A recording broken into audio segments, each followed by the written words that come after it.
Welcome, friends. Welcome to today's Reconsider It live stream. Best live stream you're gonna see all day.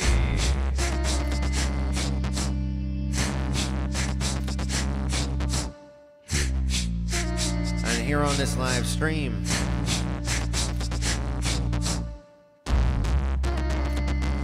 you are gonna get a very nice hour of some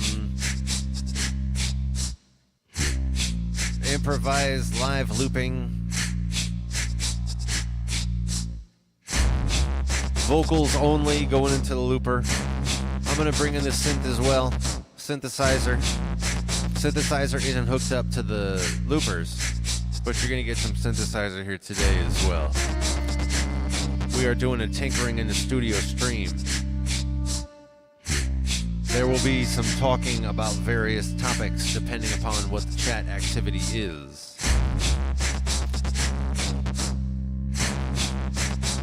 My regulars know what it is. If you are new to the Reconsider It live streams, welcome! You made the right decision joining us. We want you here.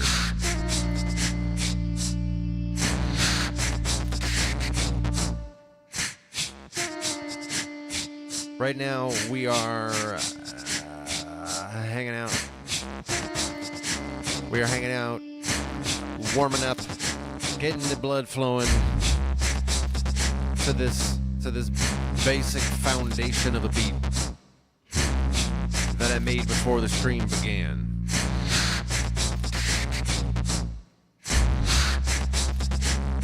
As we go through the stream, I'm going to be building upon this beat. I'm going to be building up. I'm going to bring in the synthesizer, as I said.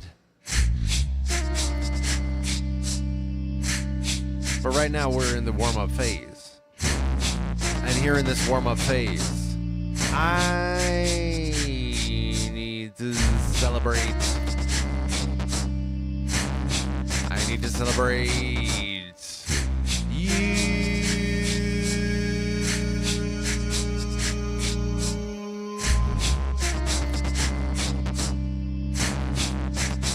Thank you for being here.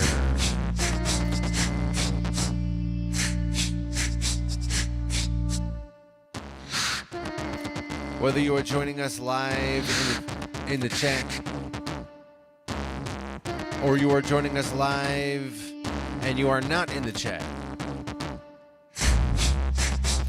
or you are joining us after the stream watching on replay, however it is that you are joining us, thank you for being here.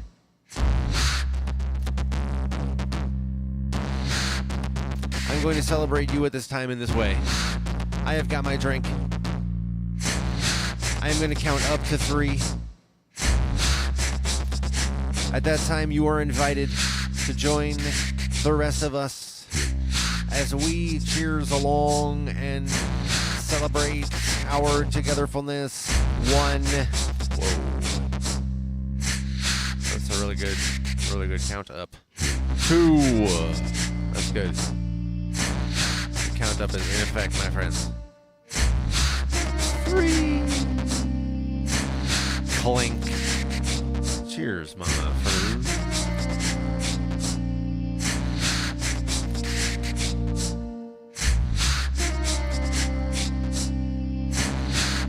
Oh man, that's good.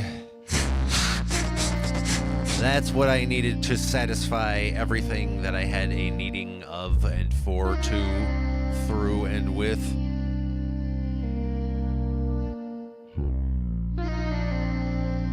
Please like this video. please subscribe.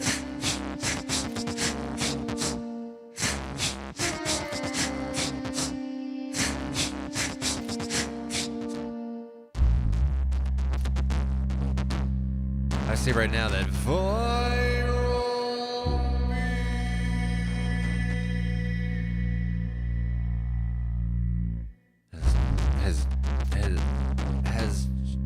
has joined us. Yes.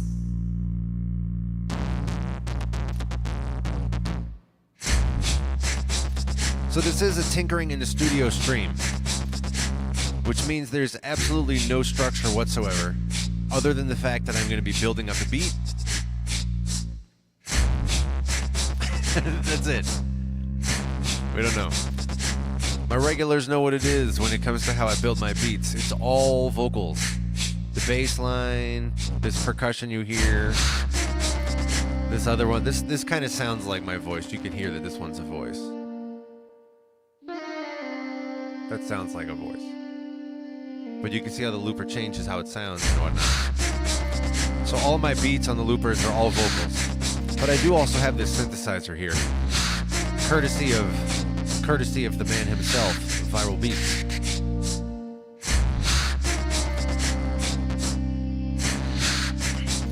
And for my musician friends who like to jam along, this one is tuned to the key of B flat.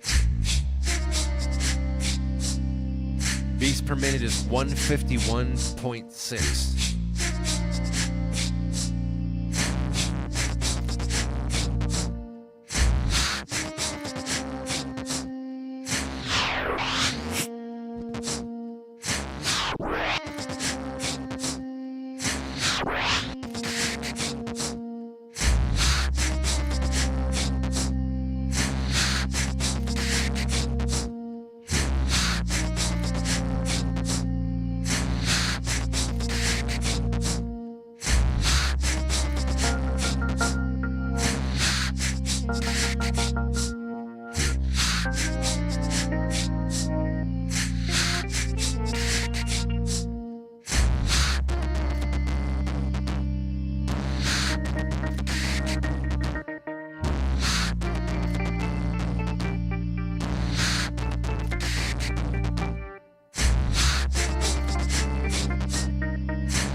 So I feel that it was very much the right move putting the reverse on those layers.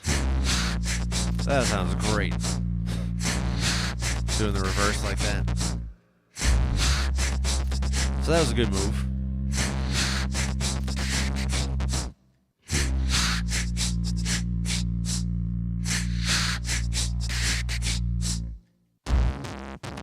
I think I'm going to put those on in the not reversed manner, just so we can hear them a couple of times through in their natural state, and then put them back in this reverse state. Let's see. Let's bring it in here.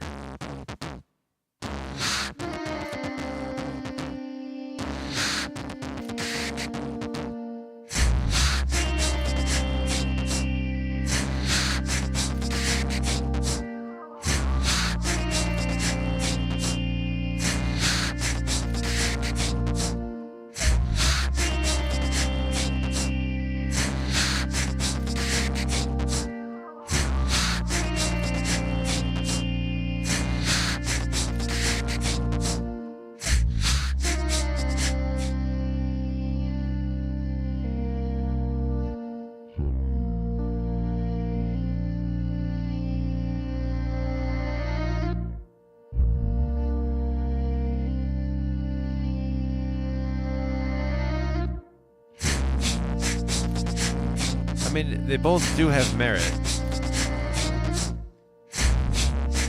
I like them both. But the reverse, I mean, come on. There's really no getting. There's no improving upon reverse stuff in general. I'm a big fan of reversing sounds.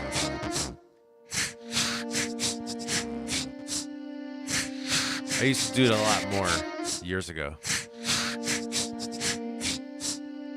Before I did looping stuff.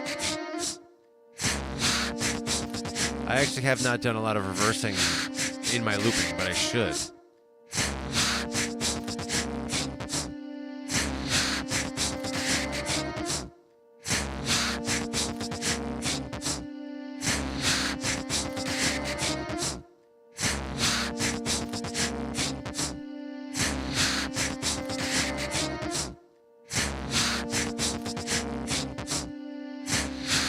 Right now I see that Jason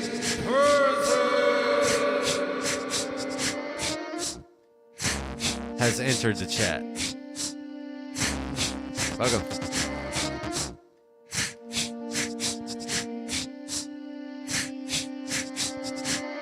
Jason says, even arriving 40 minutes late, I'm still with it.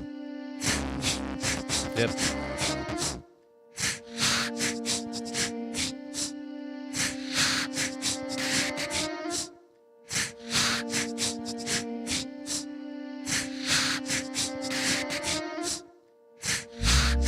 Jason says one of my favorite things this week is reversing sounds. Then try to make that sound, the reversed sound, try to make that sound with your mouth and reverse that.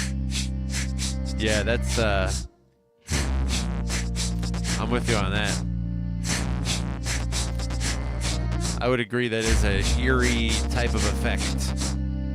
Especially if you start mixing in some reverb and things here and there.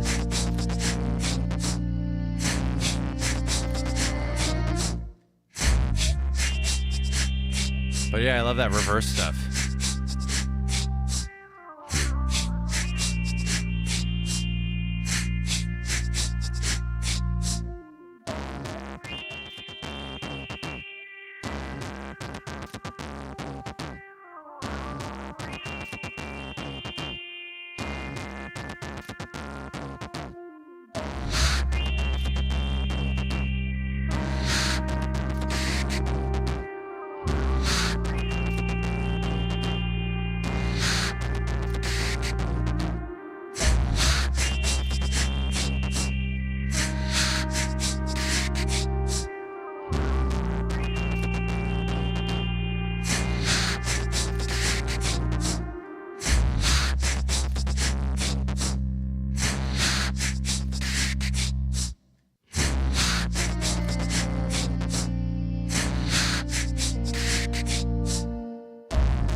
see right now that Robin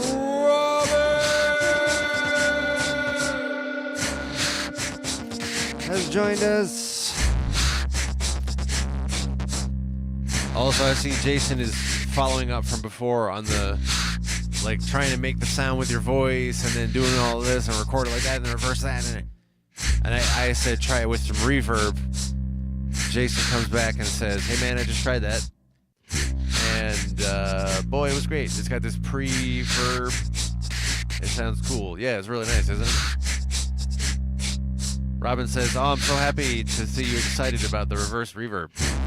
And I'm just excited about reverse in general. Reverse stuff in general. I like it.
See, there's some very exciting loop artist. Loop. Is there a word for it? I always just call myself a live looping artist. Is there a word for that? A loopist? Anyway, I see there's some live looping artist exchange going on in the chat. Jason and Robin are talking about some live looping stuff, which is awesome. Awesome. I love all kinds of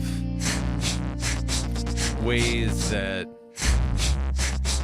y'all have chats among yourselves, whether we're talking about looper technique stuff.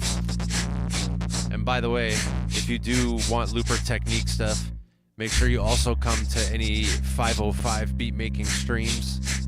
That's where we really get into the buttons and, you know, all the techniques and things. And then we can really dive into that stuff. Or whatever the chat's about. I love seeing lively chat happening independently of what I may or not be saying or doing.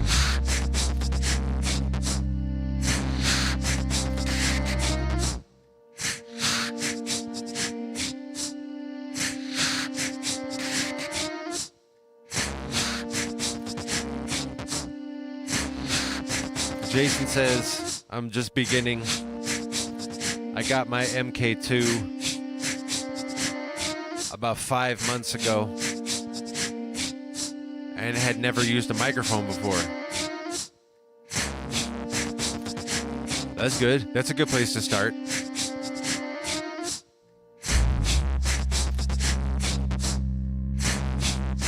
You might like the 505 beat making streams. You can check out previous ones. Join us next time we're doing one of those 505 beat making streams. I go into all like techniques and strategies about what I do with the loopers. So you can get a couple ideas here and there. You can get like specific detailed things you can try as you continue to learn your 505.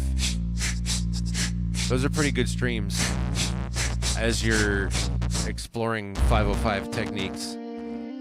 It's good stuff. Join us for those.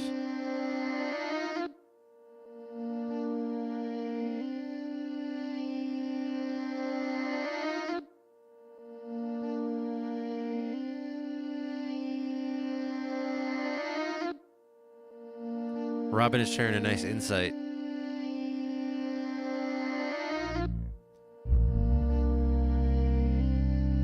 Robin's talking about how you don't always constantly need to be making music. You could sometimes not make music. And in those periods where you aren't making music, you can still be inspired. You can still process things, including what you've practiced before.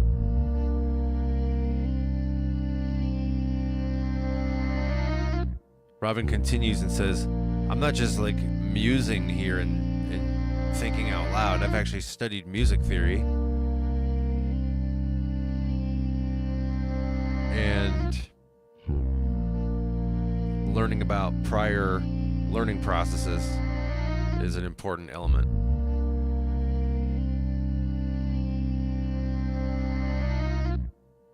Sorry, studied music therapy, says Robin. I think it makes a lot of sense if there needs to be like a down period from any kind of growth perspective, whether it's healing therapeutically or otherwise, just like development. It makes a lot of sense that there would need to be a downtime, a down period, punctuating periods of expansion and growth.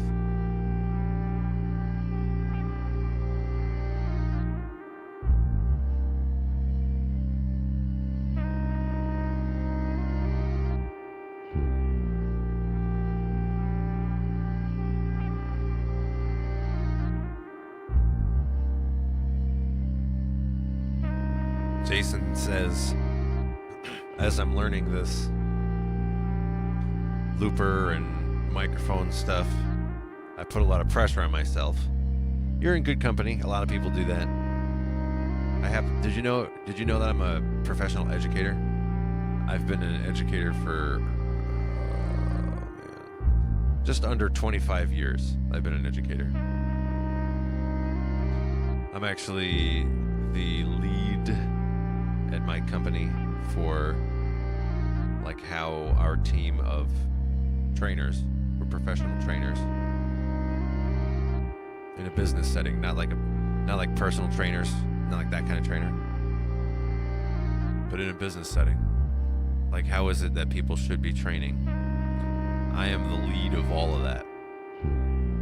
I coach other trainers. I train the coaches of trainers. So I train trainers of trainers. I'm a trainer of trainers of trainers. So when I say that if you're putting pressure on yourself, you're in good company, I say that from the perspective of I've taught literally thousands of people. I've coached hundreds of people one-on-one, and I've taught thousands if you include like classes of a few dozen or, however many. I spoke to 14,000 people once. Although that's a little misleading. The majority of them were online. They were joining us remotely. It was about 3,000, 2,500 to 3,000 in person. And then another, 8,000 or whatever it was. I guess whatever adds up to 14,000. So yeah, putting pressure on yourself while you learn is normal. I think you're in good company. Plus, the looper is genuinely complicated. So if you feel like, oh, there's so many buttons, there's so much to learn, there really is. Like, you're not imagining it.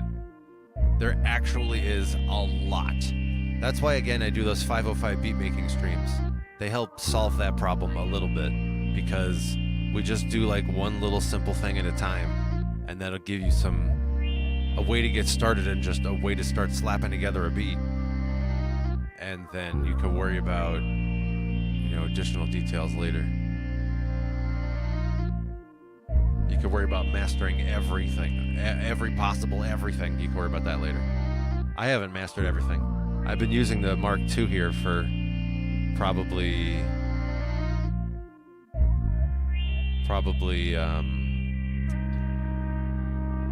4 years or so, 4.5 years. I've been using the Mark II. Pretty good.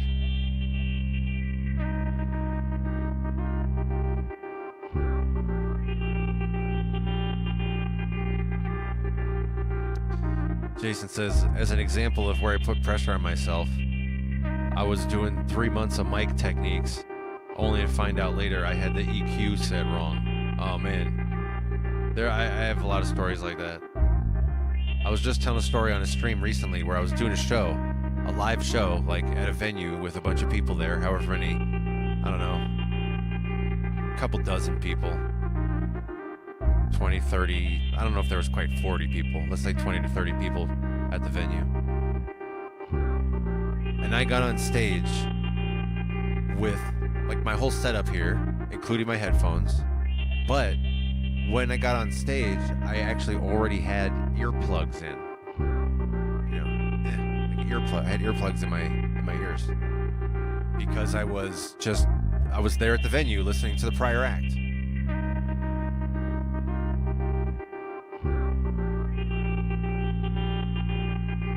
And then when I got on stage to do my set, I got up there. I was the last act of the night.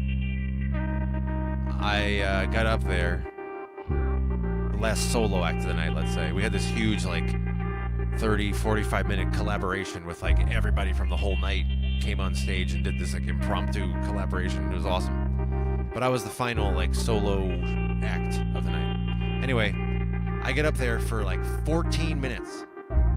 12 to 14 minutes. I get up there, I'm like, why is it so quiet? I don't know what's wrong with my loopers. I try to do some test sounds, and I'm like, I don't know, it's so quiet. Everybody else is like, sounds fine to us. I'm like, I don't know what it is. I can't play like this. I don't know what's going on. They're not, my loopers are sounding quiet in the headphones. What's wrong with the headphones? I'm sitting there wasting 14 minutes of everybody's time. On stage. Lights on me, on stage and everything. And then I'm like, oh my God. I take out the earphone, the earplugs. I'm like, oh my God, I can't believe this. So that was pretty silly. Of course, the show after, like once I actually got going, everything went fine. It was a great show. But that's an example of like making mistakes is pretty normal.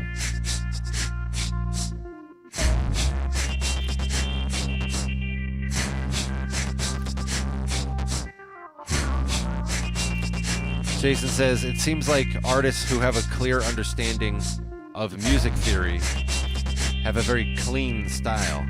Yeah, I'd agree with you on that. They know how to write melodies and stuff like that. There's less meandering.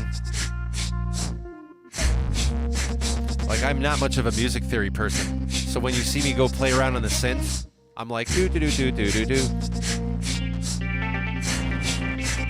I'm mostly just like going up and down a scale. But somebody who, knows how to write melodies, knows music theory pretty well. They just, they jump around, do all sorts of chords and things.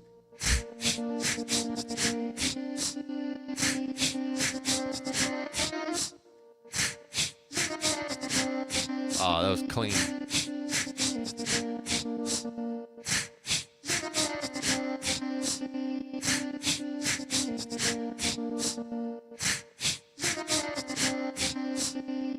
Jason says, I was a light and projection artist for 20 years in the music scene. So this shifting to doing looping and such is a big change for me. I hear you on that. If you're already a light and projection artist, I imagine that involves a lot of looping. And so you probably already are coming to the looping game with like this brilliant library and vocabulary and experience.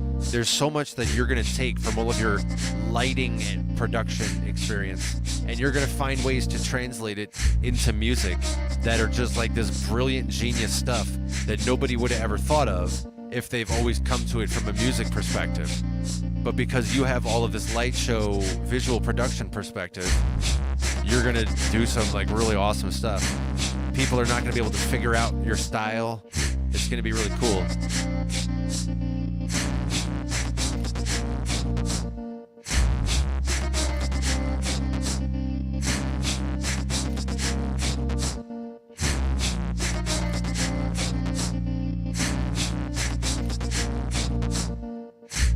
On the topic of lighting and projection, there was an artist who I hired once to play on a show. It was awesome. He was a live coding. You ever heard of live coding? He's a live coding artist, which means he does this like, I don't know what the programs are. I couldn't tell you, but he has some kind of software where he can mess around with code and what like just looks like code, like, you know, HTML code or you know, C# code or whatever it is.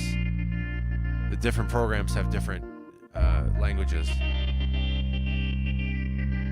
But he messes around with code, and the code generates visuals dynamically based on what he's doing. And so effectively, instead of having like a full board with a couple of knobs he can tweak, he has like very, very fine granular control over, you know, absolutely everything, and he can stack all sorts of effects and things, all from just this coding language. And I hired him once to just play a live coding set, you know, for the whole night. I put on this show. It was such a there must have been like 60 to 80 people there at that show, and the place was really packed. I did a set of live looping. That was back when I only had the Mark I on the bottom, and I did a rap set. I played for like 45 minutes or an hour. I hired a band, a local band. They were generally well received. One of my local rap guys I also had on. We had people doing improvisation. Oh, it was so good. So good. What a good night. And I had the live coding guy there for that too. There's one guy who does live coding that will give you a very strong sense of what I'm talking about. His name is Kindome. You should check him out. When he performs, he projects the coding onto the screen so you can see like the coding language as he's dynamically messing with it. Kindome is his name. It's spelled Kindohm. Kindome. He was my first introduction to live coding. I saw him perform once. He came to a local university once and like taught a little, I don't know, 2-hour class or whatever it was. And I was like, what is this? What's live coding? So I went to it. I played around with it a little bit. I was like, okay. But then I saw him perform that night because he was visiting in the town. So he also performed that night. And I was like, this is it. It was like some 90s Aphex Twin, but, you know, way on steroids type stuff. It was awesome. And he apparently has performed with Aphex Twin and all that, so I guess they were, you know, there's a reason that it kind of sounded similar. But check that out. Check out this live coding. It's really cool.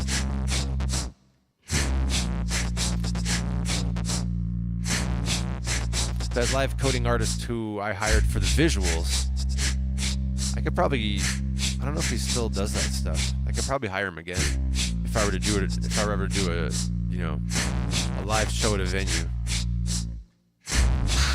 Which I don't really do these days. These days it's just the live streams. I just ran into an artist I know the other day, actually. And coincidentally, it's this on my shirt here. My shirt says Saifaden Music. That's Tayamo Denku. And he's the guy I ran into the other day. He was playing a show at a local venue. I was in the neighborhood, so I stopped in before the show started. And we were talking about that. How it's like live music shows, you know, people just don't really come out to them like they used to. It's just not really a thing. And so I was telling him, like, yeah, man, you got to do live streams. It's really convenient for you as the artist. and it's easier to connect with a larger number of people.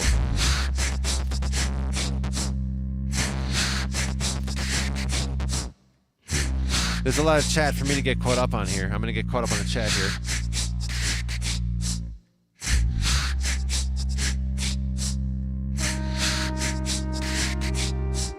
Let's see, there's some commentary about the time I played the show with the earplugs in for almost 15 minutes. Oh, man. That show I was playing with the guy who inspired me to do looping as a primary mode of expression. His name is Carnage the Executioner. If you don't know Carnage the Executioner, he's really dope. If you ever have the chance to see his live show, if he's ever performing in a town close to you, you should totally go to that. He has one of the dopest live shows you're going to see, hands down.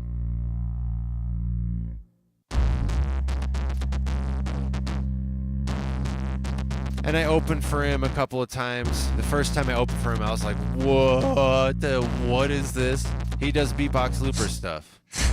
He's the one who showed me that you could have a really dope show just doing vocals in a looper.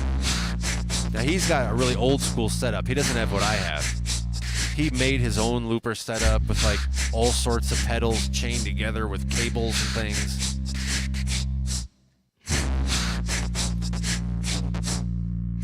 But nonetheless, he inspired me to get started. I played a bunch of shows with him. And most of the time when I play shows with him, something goes wrong. The most recent one was the earplugs in my ears for 14 minutes, trying to figure out why it sounded quiet. Sounds kind of muffled. I wonder why it sounds muffled. Why could that be?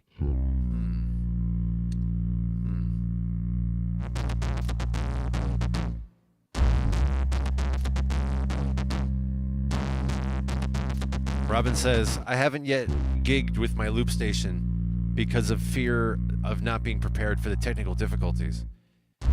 I mean, there could be technical difficulties. You're right. Possible.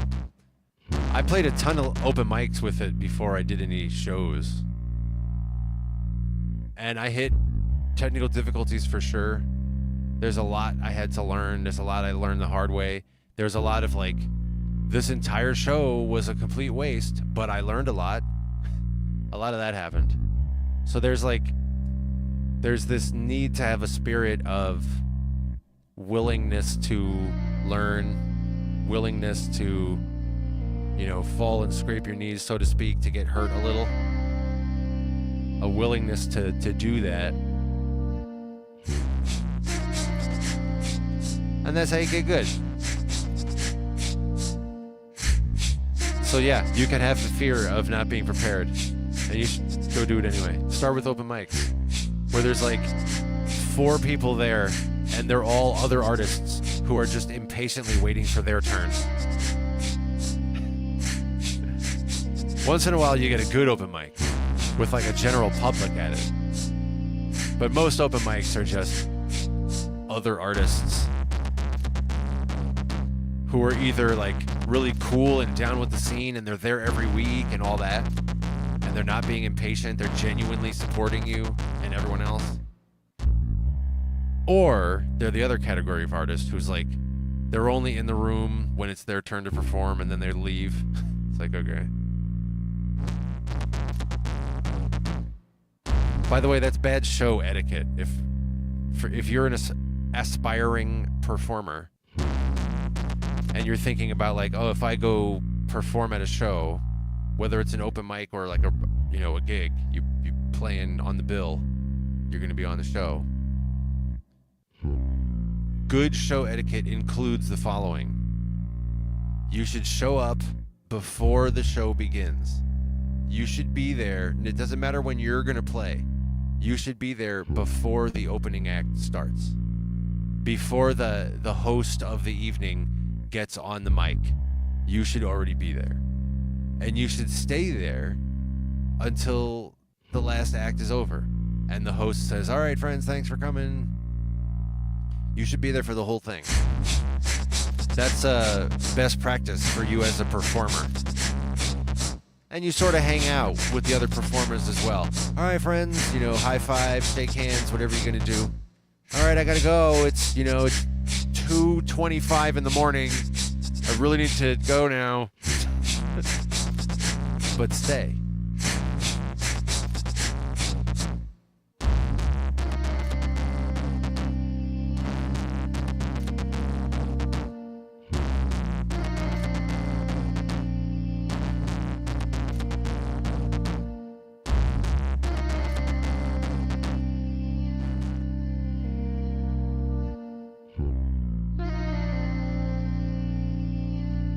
Jason says, clarifying from what I said earlier, I was like, oh, do you loop visuals? Here, let me go on a 5-minute rant, assuming you said yes to that. And Jason's like, no, I don't loop visuals. I build generative, reactive, interactive visual shows. Well, that's even doper. I mean, that's, well, okay. I'm ready to hear that. That's great. Jason says, I used to beatbox and write hip-hop in the late 90s. Also cool. Yeah, I rap also. I just released a rap. You should go listen to my most recent song that I released, my most recent rap. It's called Role-Playing Catharsis. It reflects me processing a lot of trauma, a lot of old trauma I've been carrying around and repressing for about 30 years. Literally, I'm not exaggerating. And, it suddenly has all come to the surface, and I've been dealing with a lot recently for the past maybe 2 or 3 weeks. And so this song that I wrote called Role-Playing Catharsis is it's just a reflection of me continuing to work through all of that. And there's a lot I'm still very, very affected by all of this. So you're going to continue to see a lot more content come out of me that is in one way or another inspired by all of this trauma processing. I'm going to be writing things, you know, that happened 17 years ago. And this other thing is from, you know, 29 years ago. There's going to be a lot of messy stuff coming out of me for a while.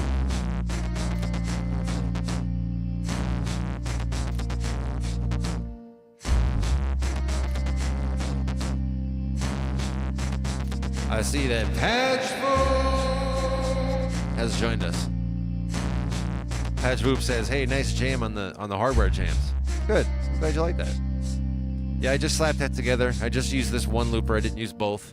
We had the one box challenge. Just throw something together.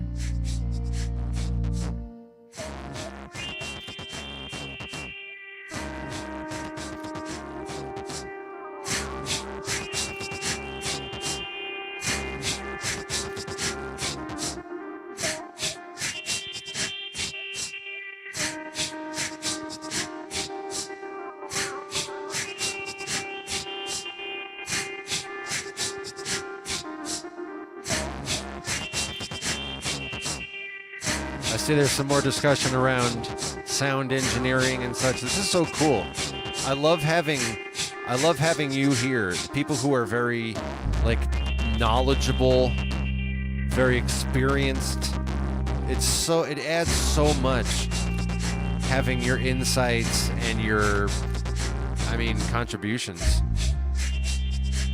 Viral says that's hilarious. I assume you're talking about me leaving my earplugs in and then standing up there for a fool for 14 minutes. Something's got to go wrong every time I play with Carnage.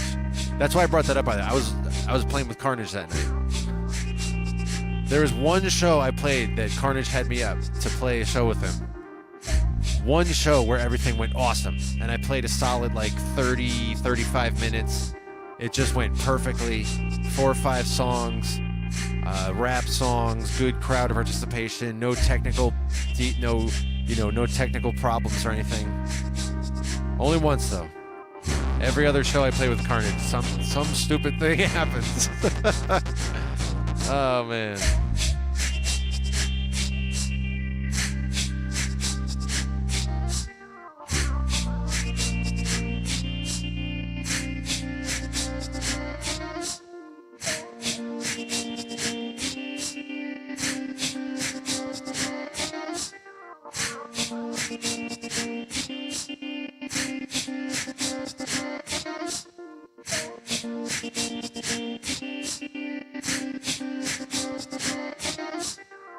I continue to get caught up on the chat. Robin says, another thing that I was thinking about if I were going to try to play live with my looper.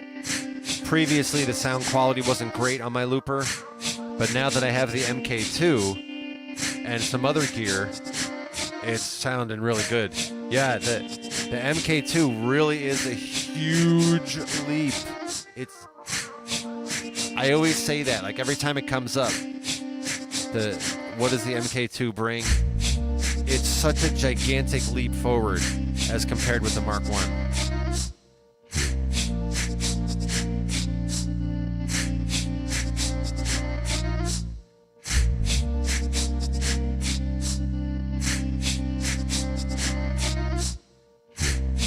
Oh, Viral says my jam was playing on the Hardware Jam stream, and it was weird hearing both at the same time. Man, I can't get enough of this reverse stuff. That was so the right move.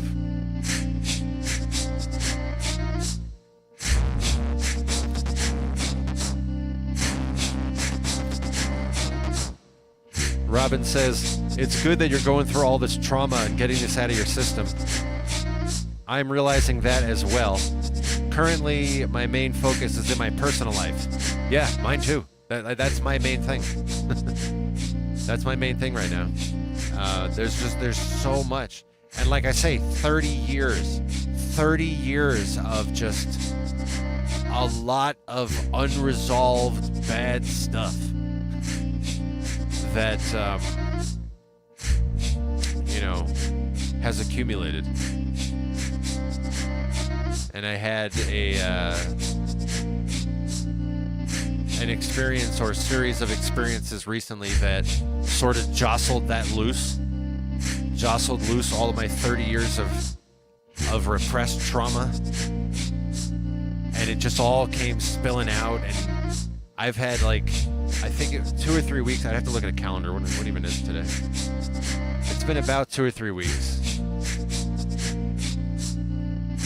Yeah, I guess it's closer to 3 weeks, just under 3 weeks, that I've been having all day long. I'm very distracted. I can't do anything.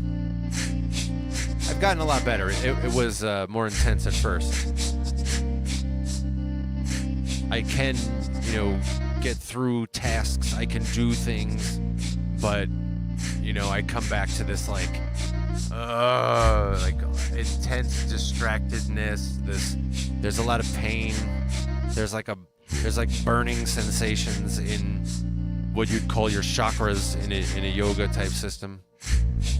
My heart chakra, this one, I guess anything in this whole area, there's this burning pain that I experience. And also the second chakra, that there's a burning wound, and it's really uncomfortable and painful to have to just experience this open wound, or these plural open wounds, and how do I do something to soothe this? Well, how can I soothe all this? And so there's just a lot of powerlessness to soothe that I'm experiencing, and I'm allowing myself to experience. And again, this song that I just wrote, it's a reflection of me doing that processing. The song again is called Role-Playing Catharsis. You should check it out. It's getting a lot of positive feedback. Role-Playing Catharsis. It's on my YouTube page. The video's out already. It's out right now. More raps are gonna come for sure. I don't know what I'm gonna be writing about. I don't know what angle I'm gonna be taking. I don't know anything.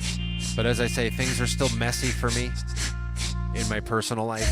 Things are very cloudy and unclear, and I'm not sure what my priority needs to be, and all of this kind of stuff. Going through a lot.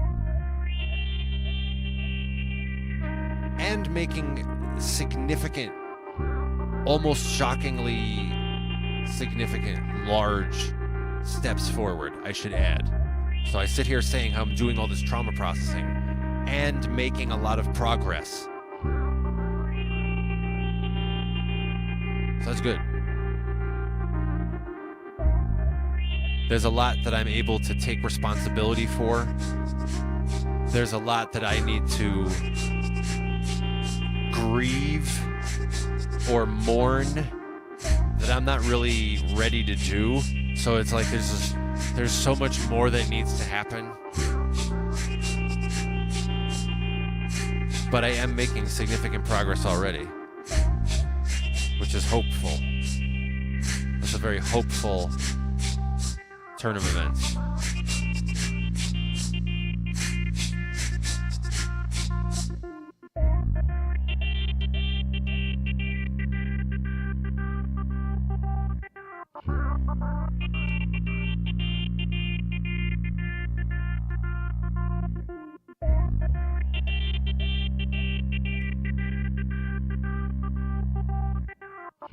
I see Patch Voop is adding. I've also been feeling anxiety. Yeah, I mean, I guess it's good to have some kind of solidarity here. That's a positive. Patch Voop says, "Remember, you've been through it before." See, that's like the wisest part of trauma processing, is that it's already over. As I learn about this stuff,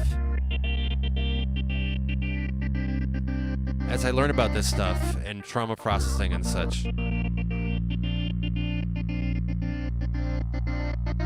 apparently what's happening with trauma is that your brain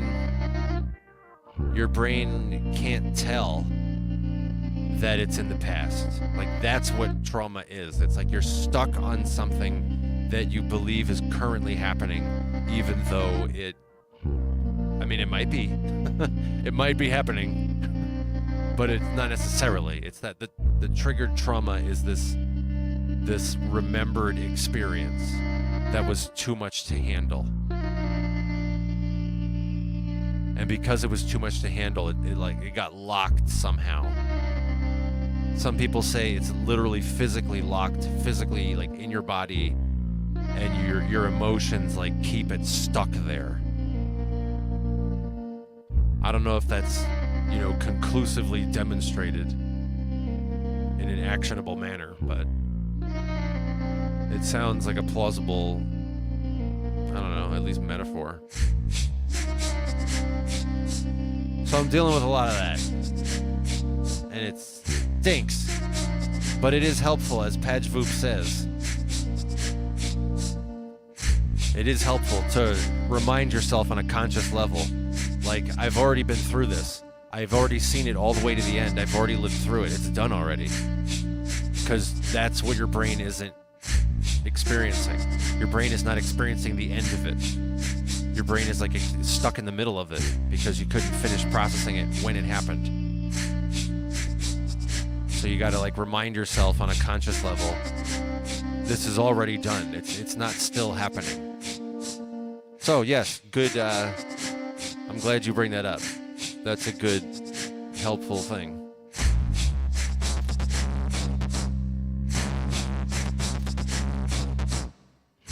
I see over on the Twitch side, we've got Guy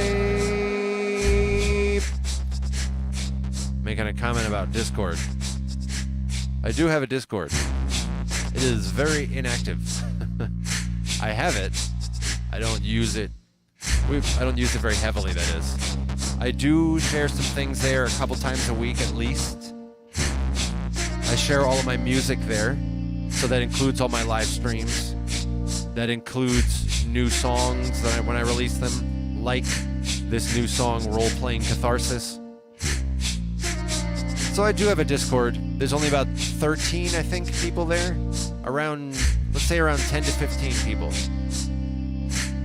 But if you are a Discord person, send me a friend request, and I can invite you in. You can check it out and see what you think. If you're wondering whether we have a general memes channel, the answer is of course. I I share other music content there. There's some other artists who also share some content there. And as I look over at the screen, my friends, I see we're about an hour and a half in. We have got a full beat. This has been a pretty good tinkering stream.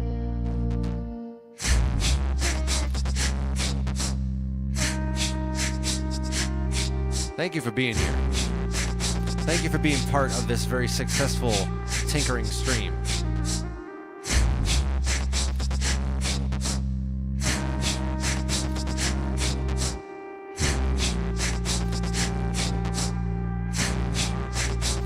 I hope to see you again on the next live stream.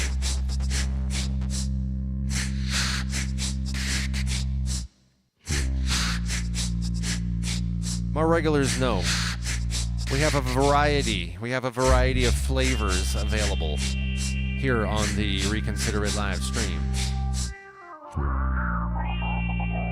Today we were in the lower right. We got tinkering in the studio. This is the most unstructured, who knows what's gonna happen. I'm gonna make a beat, I know that. Probably gonna bring in the synthesizer, probably gonna talk about all sorts of stuff. Who knows what we're gonna talk about? That's tinkering in the studio like today. But we have these other flavors as well. In the lower left, you got unspoken. That's a lot like today's stream, where we got the looper and the synthesizer, but I don't do any talking at all in unspoken. It's purely instrumental. In the upper left, we got loops and chill. That's like you saw me at a venue. It looks like I got these pre-written songs that I'm performing. Nope, I'm improvising one song after another. I make up the beat on the spot. I arrange it with a beginning, middle, and end on the spot. Loops and chill. And then in the upper right, I referred to these earlier today. The 505 beat making. That's where I make a beat and I talk about what I'm doing on the loopers. That way you get all the buttons and everything. You're trying to learn your looper. I give you an example of something you might try, just so you get something to start with. Or if you're already a 505 artist, I give you a taste of some other stuff you might explore. Because maybe you use your looper in a totally different way. And what I show you is also really good. We got all sorts of live streams, my friends. I'm looking forward to seeing you next time, whatever flavor you join us for.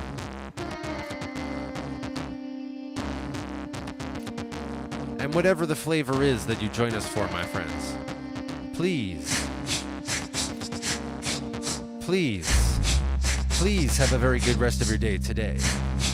Please experience a full, thorough, and deep healing today. Please let the rest of your day today bring you to entirely new regions of strength and groundedness and the capability on command to always secure yourself, to always have all of your needs met. Begin that journey today. Take the first steps on that journey today and keep going on that journey and continue to grow and heal on that journey.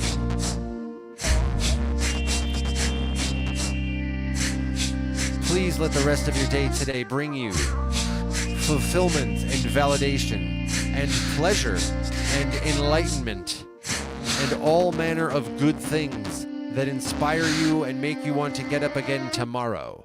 Please let the rest of your day today bring you all sorts of reasons to get up again tomorrow. Please experience the transformational mindset change that you need to experience today. And I will see you in the next Reconsider It live stream.